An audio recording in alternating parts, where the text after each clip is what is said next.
We're tackling something we all stress about but rarely talk about openly, comparing your wealth to everyone else's. If you've ever been scrolling through financial news and suddenly felt that pit in your stomach, that feeling of being totally left behind, you are definitely not alone. We're going to break down the real numbers from the Federal Reserve, top financial institutions, and expert surveys. Our goal? To give you the honest truth about net worth and, more importantly, show you exactly how you can catch up. But before we even look at the data, I want you to ask yourself, are you feeling the pressure of those massive, anxiety-inducing wealth numbers that the media just loves to push? We constantly see these flashy headlines touting huge retirement balances or millionaire milestones. It's so easy to look at those figures and immediately assume, wow, I've made terrible mistakes, I'm hopelessly behind my peers. But as we're about to see, the numbers you're comparing yourself to, they might actually be completely misleading. So here is our roadmap for today. First, the average versus median myth. Second, calculating your true net worth. Third, how geography changes the financial goalposts. Fourth, retirement benchmarks by age. And finally, some incredibly practical strategies to catch up right now. Let's get right into it. Section 1. The average versus median myth. $1.46 million. Yep. According to recent survey data, this is the widely reported magic number that Americans believe they need to retire comfortably. Honestly, seeing a target like that, it's enough to make anyone absolutely panic, especially when you consider that over half of American households report having literally zero dedicated retirement savings at all. The gap between expectation and reality there is just massive. But here is the thing. The whole concept of average completely deceives us. Imagine a room of 10 people. 9 of them have a net worth of $50,000, right? But the 10th person is a billionaire with $10 million. If you calculate the average, suddenly it looks like everyone in that room is a millionaire. And honestly, comparing your bank account to a billionaire's is a pretty surefire way to ruin your afternoon. But the median, that exact middle point where half the people have more and half have less, that remains at $50,000. The median is the true typical experience. To see this in action, just look at the 35 to 44 age bracket from the Federal Reserve data. The outliers pull the average net worth all the way up to $549,600.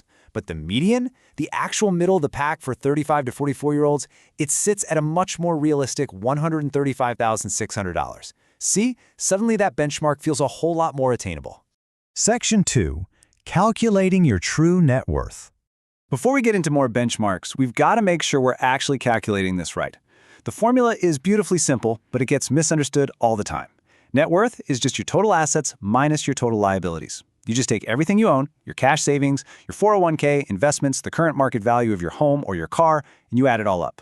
Then you subtract what you owe. Think mortgage balances, student loans, auto loans, credit card debt, all of it. That final number, that's your net worth. Now, here's the absolutely crucial point. Your income and your credit score, they do not count towards your net worth. It is completely possible for someone making $250,000 a year to have a negative net worth if they have massive spending habits and high-interest debt. On the flip side, someone making $80,000 who saves consistently and avoids bad debt can actually be incredibly wealthy. It's really not about what you make, it's about what you keep. Section 3. Geography changes the financial goalposts. We really need to talk about how location quietly defines financial success. A net worth of $1.2 million might mean complete financial freedom in a lower-cost Tier 2 city. But if you take that exact same net worth to a high-cost major metro area, you might honestly just be scraping by, especially once you factor in the soul-crushing reality of big city rent. The data actually shows that living in a major metro can literally double your financial requirement for retirement. And that's driven by exorbitant housing costs, healthcare, and daily services. Your benchmark really has to match your zip code. Section 4. Retirement benchmarks by age. All right, so here is the true 50th percentile in the United States, straight from the Federal Reserve. This is a highly accurate, totally non-skewed picture of the true middle. For those under 35, the median net worth is $39,000.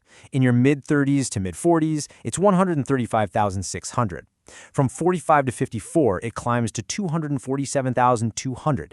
And for the 55 to 64 pre-retirement group, the median sits at $364,500. Take a second and think about your age group. That is your real baseline. Let's look at how this builds specifically within 401k accounts. Once again, there is this incredibly stark contrast between the inflated averages and the grounded median realities. Say you're in your 40s. The average 401k looks massive, sitting at over $400,000. But the median, the true middle experience, is $156,675. We aren't looking at this data to get discouraged. We're looking at it to see what's real, so you can actually plan without the panic. Section 5. Strategies to catch up now. A number is just a snapshot, right? Depending on your current phase of life, your overall strategy has to shift. In your early career, it's literally all about compounding. As you enter your peak earning years, that shifts to front-loading. And as retirement approaches, it's all about aggressively catching up. Let's break these phases down. If you're in your 20s to 30s, you are in the compounding phase. Time is absolutely your biggest asset right now. $10,000 invested at age 30 can grow to over $100,000 by age 65 without you ever adding another dime. So, what should you do today? First, audit your employer match. Make sure you are getting 100% of that free money before you fund anything else. Second, apply the raise rule. Anytime you get a salary bump, instantly commit half of that increase directly to your retirement accounts. The best part? You won't even miss the money because your take-home pay still goes up. Moving into your 40s, we hit the front-loading phase. You're roughly 20 years away from standard retirement, which is basically the last window where compounding can still do the heavy lifting for you.